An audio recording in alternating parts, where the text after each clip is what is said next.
يا أيها الرسول بلغ ما أنزل إليك من ربك وإن لم تفعل فما بلغت رسالته. سبحان الذي أسرى بعبده ليلا من المسجد الحرام إلى المسجد الأقصى الذي باركنا حوله linuriyahu min ayat. Cuma satu ayat dalam surat Bani Israel tentang Isra dan Mi'raj. Malah ada para mufassir ahli tafsir Al-Quran yang menyebutkan bahwa dalam surat Bani Israel itu yang ada ialah kisah Isra-nya saja dalam satu ayat, sedangkan Mi'rajnya itu dikisahkan dalam surat An-Najm surat 53. Itu dikisahkan tentang pertemuan Rasulullah dengan malaikat Jibril. Annamahu syadidul quwa zumirratin fastawa wa huwa bil ufuqil a'la thumma dana fatadalla fakana qaba qawsaini aw adna fa'awha ila 'abdihi ma awha ma kadhaba al-fuadu ma ra'a afatumarunahu 'ala ma yara وَلَقَدْ رَآهُ نَزْلَةً أُخْرَى عِنْدَ سِدْرَةِ الْمُنْتَهَى عِنْدَهَا جَنَّةُ الْمَأْوَى إِذْ يَغْشَى السِّدْرَةَ مَا يَغْشَى مَا زَاغَ الْبَصَرُ وَمَا طَغَى لَقَدْ رَأَى مِنْ آيَاتِ رَبِّهِ الْكُبْرَى. Hanya sekian ayat-ayat tentang Mi'raj dalam Al-Quran. Kalau diterjemahkan, mengajarkan kepadanya malaikat yang memiliki kekuatan, yang perkasa, yang bertakhta ketika dia berada di ufuk yang tinggi. Kemudian dia mendekat dan datang mendekat sehingga jaraknya sebesar 2 busur atau lebih dekat lagi. Kemudian ia menyampaikan kepada hambanya apa yang harus ia sampaikan. Hati tidak mendustakan apa yang dilihatnya. Apakah kamu meragukan tentang apa yang dilihatnya? Sungguh Muhammad sudah melihatnya di tempat yang lain, yaitu di Sidratul Muntaha, yang di sisinya ada surga Al-Ma'wa. Ketika Sidrah itu menutupi segala-galanya, tidak keliru penglihatan dan tidak berlebihan.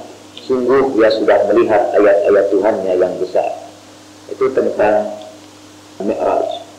Surat An-Najm itu mulai ayat 1 sampai ayat 18. Ayat 1-nya bunyinya, demi bintang apabila dia terbenam, tidaklah sahabat kamu sesat dan keliru. Dia tidak bicara berdasarkan hawa nafsunya, tetapi berdasarkan wahyu yang disampaikan kepadanya, yang diajarkan oleh malaikat yang perkasa dan seterusnya. Itu ayat-ayat tentang Mi'raj. Sekali lagi, hanya itulah kisah Isra dan Mi'raj yang diceritakan di dalam Al-Quran. Selebihnya kita peroleh kisah itu dalam hadis-hadis Nabi, seperti perjalanan Rasulullah Shallallahu Alaihi Wasallam di malam hari. Dalam hadis pun terjadi perbedaan pendapat. Apakah Rasulullah berangkatnya dari Masjidil Haram, dari Ka'bah, ataukah Rasulullah berangkat dari rumah Ummu Hani? Bermacam-macam riwayat itu. Ketika membaca ayat-ayat ini, itu Zainal Abidin, cucu Rasulullah Sallallahu Alaihi Wasallam, pernah ditanya, apakah Tuhan itu di langit? Kalau kata Zainal Abidin, mengapa kamu berpendapat begitu? Karena Rasulullah Isra dan Mi'raj naik ke langit untuk menemui Tuhan. Begitu itu artinya Tuhan berada di langit. Zainal Abidin berkata, bukan begitu maksudnya. Allah mengisrakan Rasulullah untuk memperlihatkan kebesaran Allah di langit dan di bumi. Karena itu dia di bawah langit, bukan untuk melihat Tuhan di langit, tapi untuk diperlihatkan kepadanya kebesaran langit dan bumi. Sebab maha suci Allah, kalau Allah mempunyai tempat. Kalau kita mengatakan Allah di langit, itu berarti kita menempatkan Allah pada satu ruang, dan Allah tidak terikat oleh ruang dan waktu. Dia meliputi segala-galanya, seperti dalam ayat kursi, wala yuhituna bi syai'in min ilmihi illa bima syaa. Atau dalam ayat-ayat yang lain, wallahu muhitun bil ibad. Allah itu tidak terikat oleh ruang dan waktu. Dan kalau dia terikat dengan ruang dan waktu, dia sama dengan ciptaannya. Karena itu kita harus menolak atau menafsirkan lain hadis-hadis yang mengatakan bahwa Allah berada di langit. Saya pernah juga mendengar sebuah hadis, dan mendengar membaca juga, ada seorang Arab pegunungan ditanya oleh Rasulullah, di mana Tuhan? Dia menunjuk ke atas, hingga di langit. Kata Rasulullah, kamu ini mukmin. Saya belum menyelidiki hadis itu, tetapi menempatkan Allah di langit, sekali lagi, itu bertentangan dengan aqidah tauhid yang menyatakan bahwa Allah tidak sama dengan makhluk dan tidak terikat oleh ruang dan waktu. Maksudnya kalau kita tinggal di satu tempat, itu berarti kita berada dalam satu tempat, dibatasi oleh tempat. Nah, kalau Allah tinggal di langit, berarti Allah dibatasi oleh langit tempatnya, padahal dia meliputi segala-galanya. Menggambarkan itu misalnya Al-Quran melukiskannya dalam surat An-Nur, Allahu nurus samawati wal ard. Allah adalah cahaya langit dan bumi yang meliputi segala-galanya. Itu tentang ayat-ayat tentang Isra dan Mi'raj. Mungkin pertanyaan kita, mengapa peristiwa Isra itu disebut sedikit sekali dalam Al-Quran? Bisa katakan untuk selebihnya itu dikisahkan dalam hadis, seperti Rasulullah mengetuk pintu langit pertama, pintu langit kedua, ketiga. Rasulullah di pertengahan berjumpa dengan berbagai macam pemandangan yang menarik, yang mengerikan. Itu diceritakan di dalam hadis. Nah, karena hadis disampaikannya ada berbeda dengan Al-Quran. Al-Quran itu disampaikannya kepada kita mutawatir. Artinya tidak ada perbedaan pendapat di antara seluruh kaum muslimin tentang Al-Quran ini. Al-Quran kita sama. Tapi hadis karena disampaikan oleh orang-orang tertentu, itu sering terjadi perbedaan yang bermacam-macam. Kadang-kadang masuk ke dalamnya berbagai cerita-cerita lain, hanya sekedar untuk mendramatisir peristiwa itu. Kemudian ada lagi sumber yang ketiga dari peristiwa Isra dan Mi'raj itu, yaitu imajinasi para ulama. Untuk melengkapi cerita itu supaya lebih dahsyat, lebih hebat dan lebih menarik, dimasukkan ke situ berbagai peristiwa-peristiwa yang lain.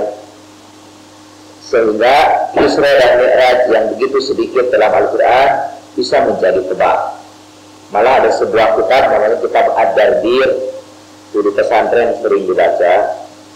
Biasanya santri di pesantren menghafalkan betul kitab Ad-Dardir ini. Sebab begitu dia pulang kampung, itu ujian yang pertama dari masyarakat ialah membaca kitab Ad-Dardir. Ad-Dardir itu khusus menceritakan peristiwa Isra dan Mi'raj. Saya tidak bermaksud buat cerita-cerita itu semuanya tidak benar, kan itu maksud saya, tapi sebagian berdasarkan kepada Al-Quran dan hadis Nabi yang sahih, sebagian lagi berdasarkan imajinasi para ulama itu sendiri.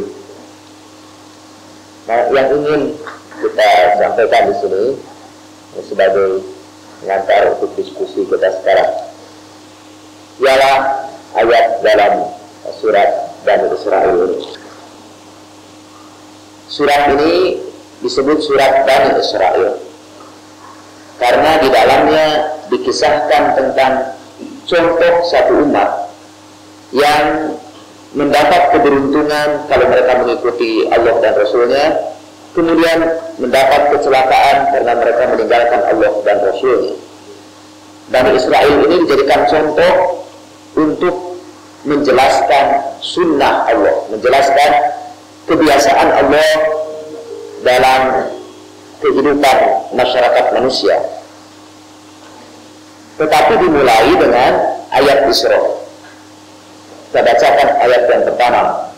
Maha suci Dia yang menjalankan hamba-Nya di malam hari dari Masjidil Haram ke Masjidil Aqsa, yang kami berkati di sekitarnya, supaya kami perlihatkan kepadanya tanda-tanda kebesaran kami.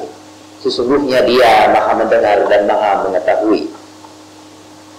Itu ayat yang pertama, dimulai dengan tasbih, subhan. Dan surat ini memang banyak diisi dengan tasbih dan tahmid, jadi dengan pujian kepada Allah dan tahmid. Misalnya pada ayat yang pertama sebutkan subhanalladzi asra bi'abdihi laila. Nanti pada ayat 43 Allah juga berfirman subhanahu wa ta'ala amma yaqulun. Pada ayat 93 Allah berfirman qul subhana rabbi. Dalam ayat 108 wa yaquluna subhana rabbina.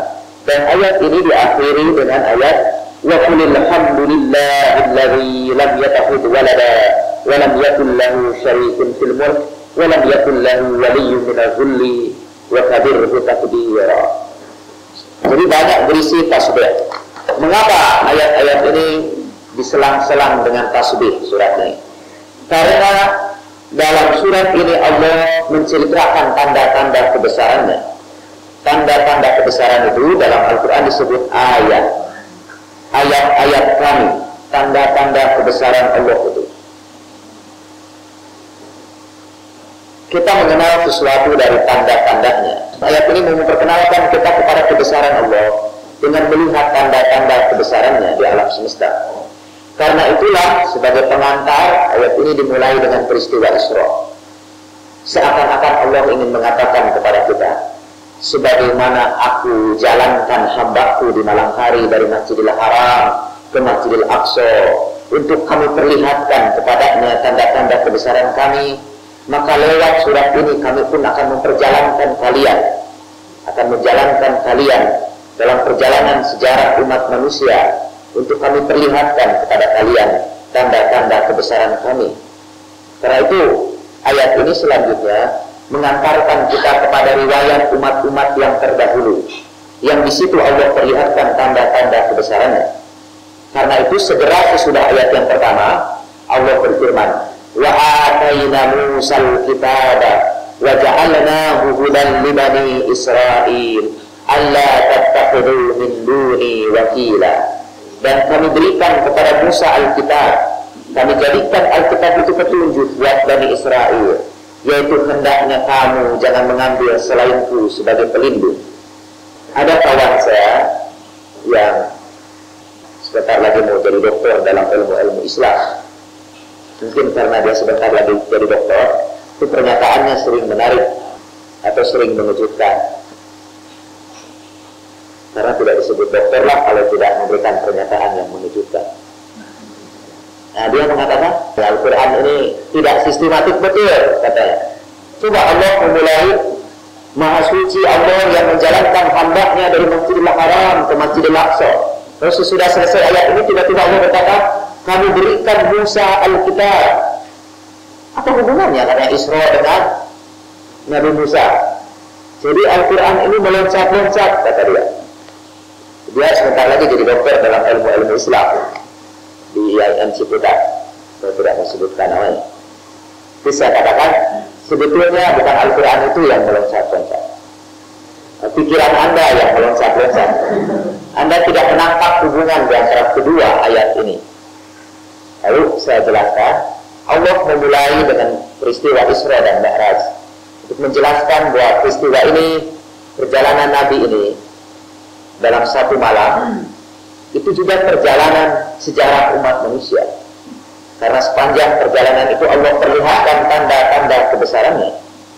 Karena itu pun surat ini, surat Bani Israel ini juga sama menceritakan ayat-ayat Allah, tanda-tanda kebesaran Allah. Tanda-tanda kebesaran Allah itu ada tiga. Ayat-ayat Allah itu ada tiga. Satu, ayat-ayat kauniyah, tanda-tanda kebesaran Allah di alam semesta.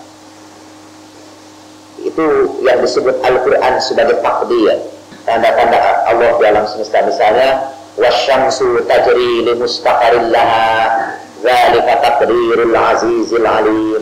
matahari beredar pada tempat peredarannya. Itulah takdir Allah yang maha gagah dan maha bijaksana. Wal qamara qadarnahu manazil hatta yaqal urjunil qadim. La syamsu yanbaghi laha an tudrikal qamara walal lailu sabiqun nahar kullun fi falaki yasbahun. Dan bulan kami takdirkan tempat-tempat kedudukannya di langit sampai dia kembali kepada bentuknya yang semula. Tidaklah matahari akan menyusul bulan dan tidak juga siang akan menyusul malam. Semuanya beredar pada falaknya masing-masing. Itu tanda-tanda kauniyah, tanda-tanda Allah di alam semesta yang menunjukkan kebesarannya. Nah, kepada Rasulullah dalam perjalanan Isra itu diperlihatkan tanda-tanda kauniyah ini, tanda-tanda di alam semesta ini. Beliau katanya menyaksikan para malaikat yang bertasbih sekitar arsy. Jutaan malaikat yang bertasbih sekitar arsy yang dilukiskan dalam Al-Quran surat Ghafir surat 40 ayat 7. Walladzina yahmiluna al-arsya, dan malaikat-malaikat yang memikul arsy yusabbihuna bihamdi rabbihim, mereka bertasbih dengan puji Tuhan mereka, wa yu'minuna bihi, beriman kepadanya, wa yastaghfiruna lilladzina amanu, dan membacakan istighfar buat orang-orang yang beriman. Rasulullah sempat menyaksikan para malaikat pemikul arsy yang bertasbih dan membacakan istighfar buat kaum beriman. Rasulullah dengar di situ malaikat berdoa, Rabbana wasi'ta kulla syai'in rahmatan wa ilma faghfir lil ladzina tabu wa tabi'u sabilaka wa qihim azabal jahim. Rabbana wadkhilhum jannata 'adnin allati wa'adtahum wa man salaha min abaihim wa azwajihim wa dhurriyyatihim innaka antal azizul hakim.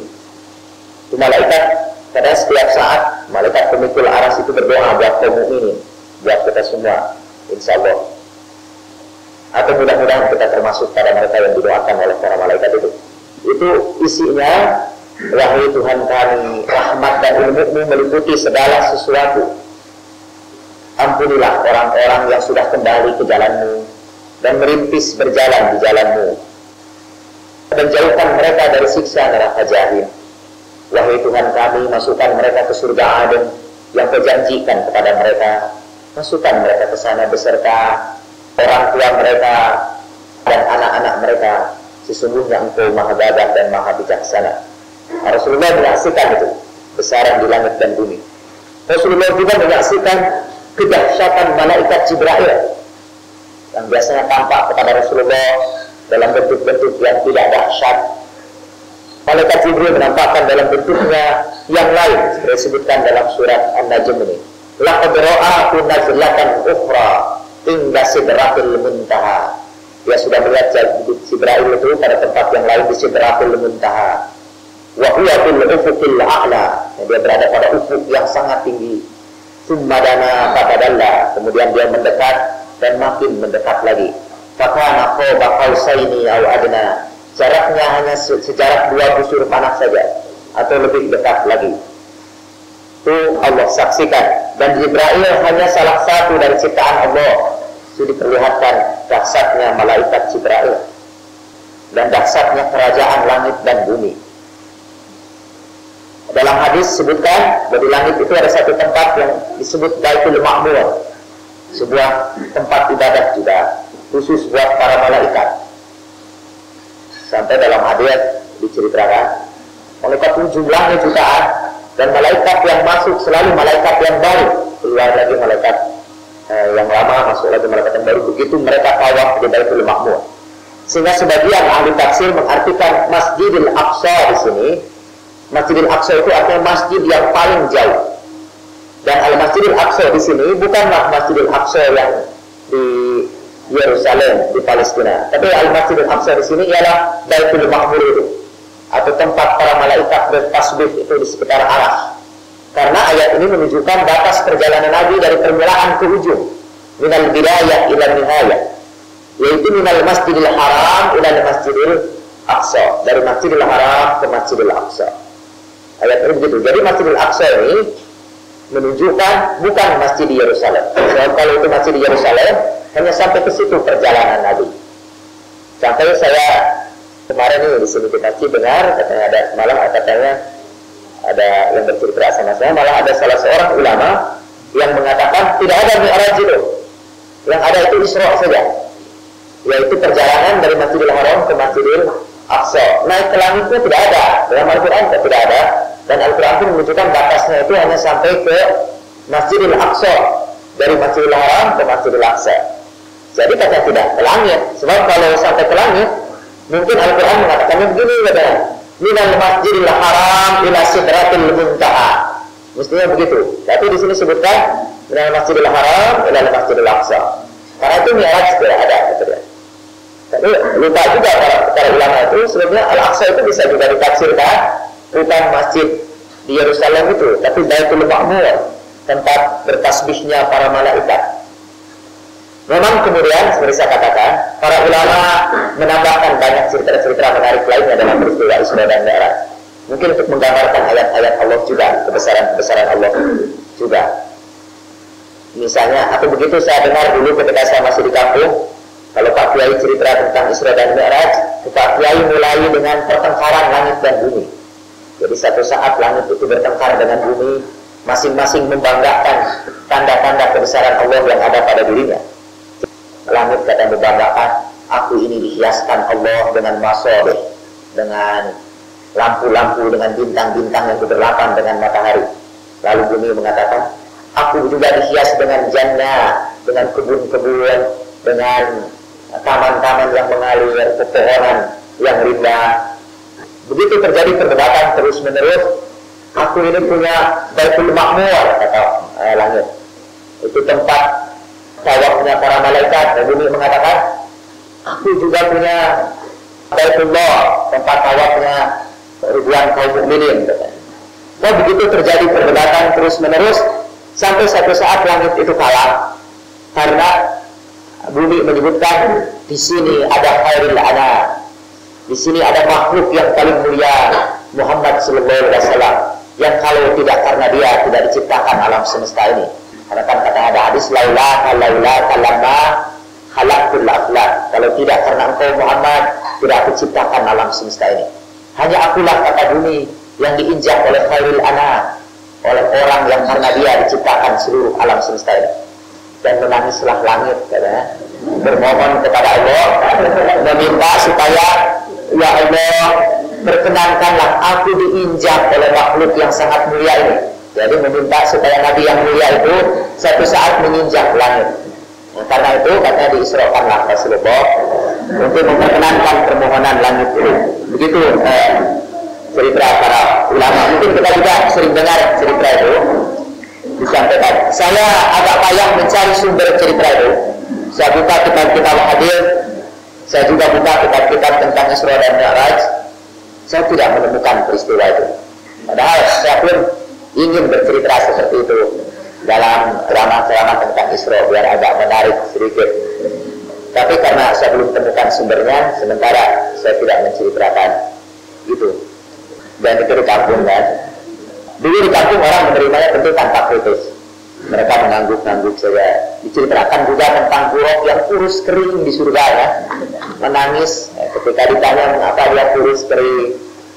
Katanya air matanya terus-menerus berdunang-dunang. Dan buruk itu wajahnya wanita yang cantik gitu kan. Tubuhnya seperti kuda, lalu ada sayap. Dulu malah pernah ada gambar buruk diadakan dalam kalender. Pakai sayap, kemudian wajahnya cantik. Dan itu hampir mirip cerita-cerita mitos di Yunani juga. Di Yunani ada makhluk yang namanya Centaurus. Itu wajahnya wanita cantik dan tubuhnya kuda. Atau di Mesir Sphinx. Sphinx itu juga, itu wajahnya wanita cantik. Adapun sekarang jadi jelek rupanya, itu katanya di zaman Napoleon Bonaparte, itu ada salah seorang tentara Napoleon menembakkan meriam ke Sphinx yang sedang tersenyum itu, sehingga hidungnya rusak. Dan kabarnya ketika tentara Napoleon itu ditanya, aku ingin namaku dicatat dalam sejarah sebagai orang yang membuat hidung Sphinx itu rusak. Jadi Naburok itu dikisahkan persis seperti Sphinx, sehingga saya menduga kisah ini dimasukkan mungkin setelah Islam masuk ke Mesir, lalu menyaksikan Sphinx di situ, Jadi masukkanlah cerita buruk dengan wajah seorang wanita dan tubuh seorang kuda. Sebetulnya ada susah juga menyebut buruk itu apa, seorang atau seekor kan? Kalau melihat wajahnya tentu dia seorang buruk. Kalau melihat tubuhnya dia seekor buruk. Walau alam, saya sendiri tidak begitu yakin mempercayai. Tapi memang kalau ulama menceritakannya dramatis sekali, sehingga kita tidak sia-sia mendengarkan berjam-jam dan mengakhirinya dengan makan bersama. Karena kisah itu memang menarik. Seperti kisah buruk yang menangis itu. Dan alasannya karena buruk itu melihat di sisi aras itu ada tulisan Muhammad Rasulullah. Jadi begitu lihat itu kata buruk langsung jatuh cinta pada nama Muhammad. Dan dia menangis di surga untuk satu saat diperkenankan berjumpa dengan orang yang namanya tertulis di aras itu, dan itu diperkenankan. Jadi peristiwa Isra dan Mi'raj kalau menurut cerita itu asbabun nuzulnya dan peristiwa terjadinya itu hanya karena permohonan langit dan permintaan buruk. Dalam Al-Quran kisah itu tidak sedemikian indah kan? Maksudnya tidak sedemikian ramai lah, dramatis. Al-Quran menyebutkan peristiwa Isra dan Mi'raj itu terjadi bukan karena permohonan langit, bukan karena tangisan buruk. Peristiwa Isra dan Mi'raj dimaksudkan Allah untuk memperlihatkan kepada Rasulullah tanda-tanda kebesaran Allah di alam semesta ini. Nah, tanda-tanda kebesaran Allah di alam semesta itu disebut ayat-ayat kauniyah. Tapi dalam perjalanan Isra, Rasulullah juga diperlihatkan tanda-tanda Allah yang kedua, yaitu yang boleh kita sebut ayat-ayat tarihiyah, tanda-tanda Allah yang terdapat dalam sejarah umat manusia. Dalam hadis kan dikisahkan perjumpaan dengan para nabi yang terdahulu. Di langit pertama nabi ini, langit kedua nabi itu, gitu. Saya sering tidak hafal itu. Dulu ketika rajin membaca peristiwa Isra, hafal itu saya di langit pertama siapa, di langit kedua siapa, mungkin di antara Anda ada yang masih hafal. Kemudian Rasulullah katanya mencium bau yang harum, lalu Jibril mengisahkan itu bau siapa yang terbunuh karena membela keyakinannya. Itu ayat-ayat tarihiyah, ayat-ayat yang diperlihatkan dalam sejarah. Jadi bahwa sejarah umat manusia sebetulnya skenario-nya sama, ceritanya sama, yaitu ada orang-orang yang menegakkan kebenaran dan ada orang-orang yang menegakkan kerusakan di bumi ini. Jadi kekuatan kebenaran dan kekuatan kebatilan itu yang terjadi sepanjang sejarah.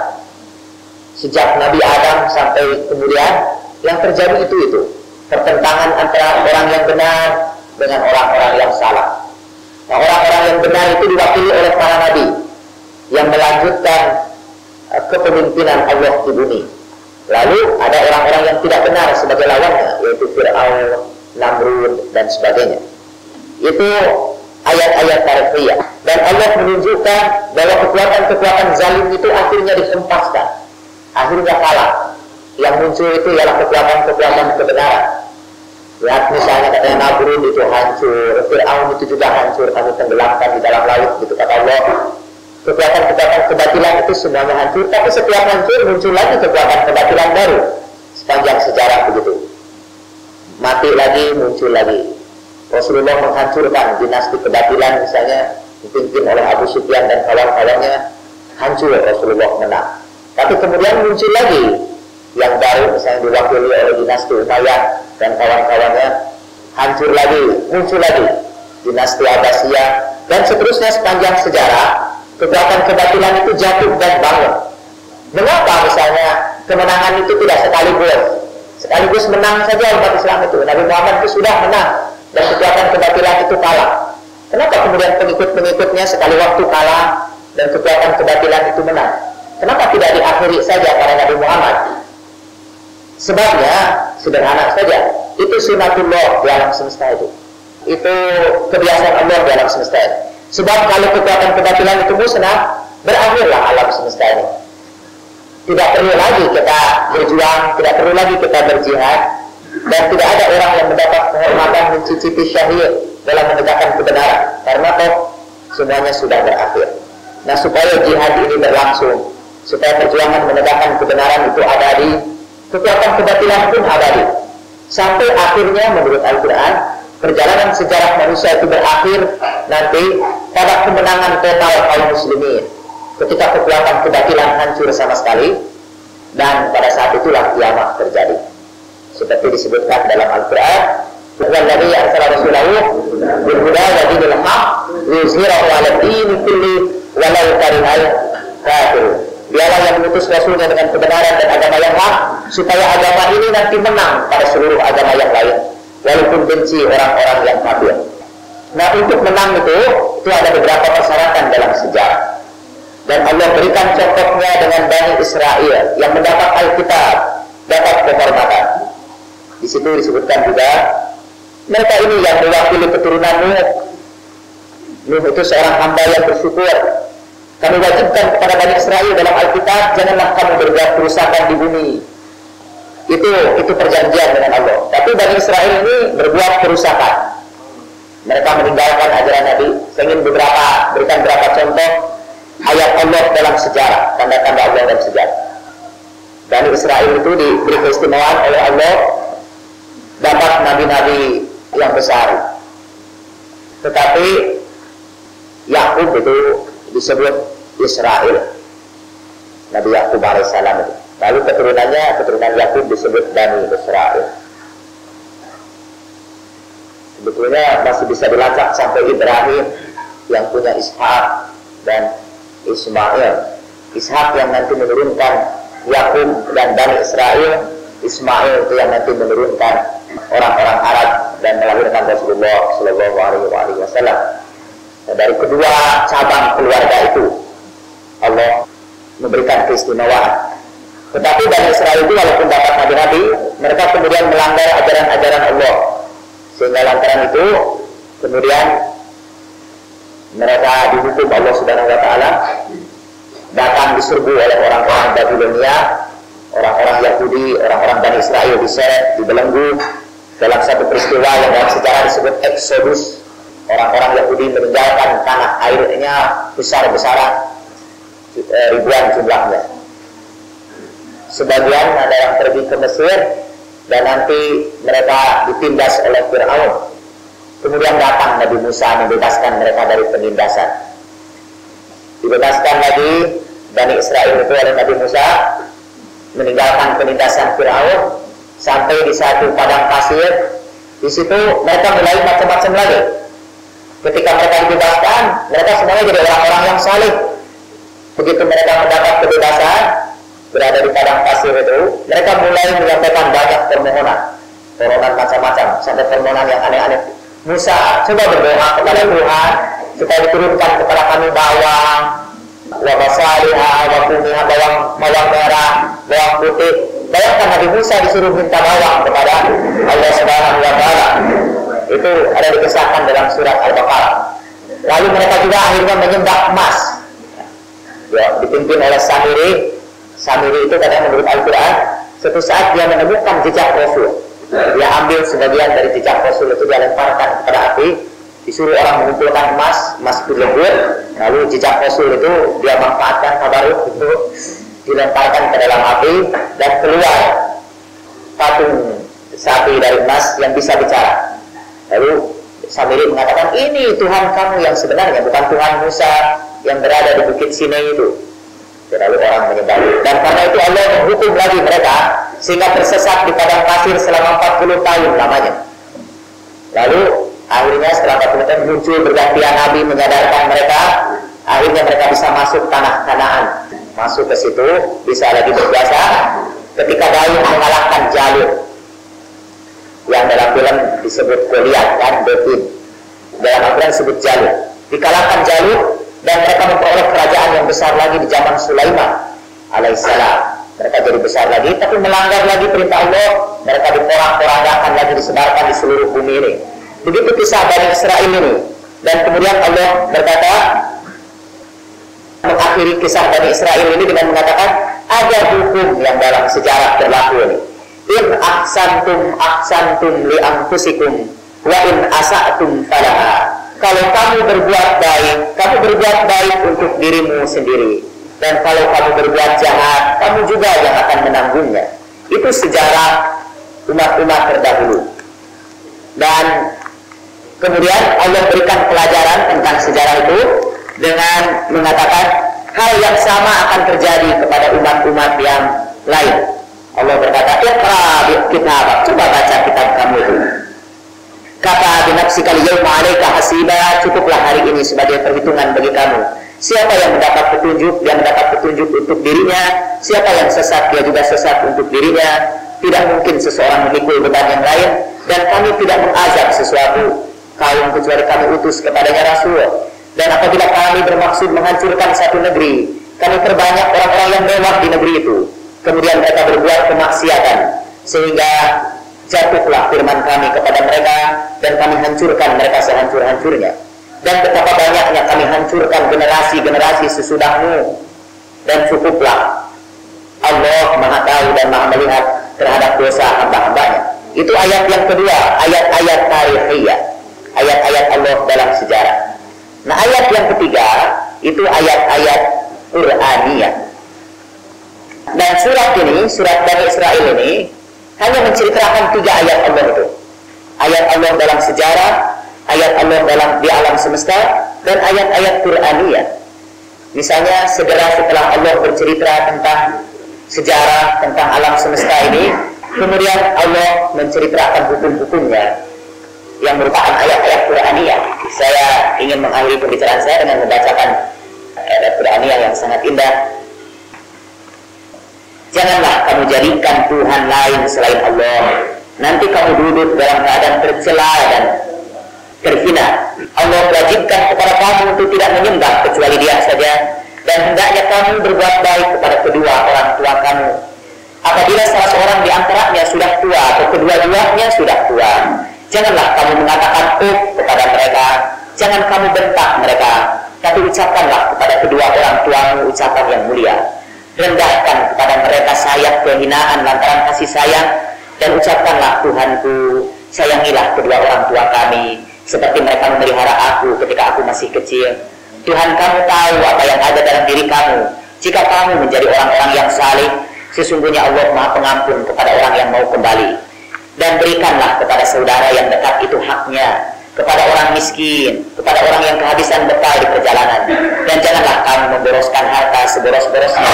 Sesungguhnya para pemboros itu saudara-saudara setan, dan sesungguhnya setan itu kafir kepada Tuhannya.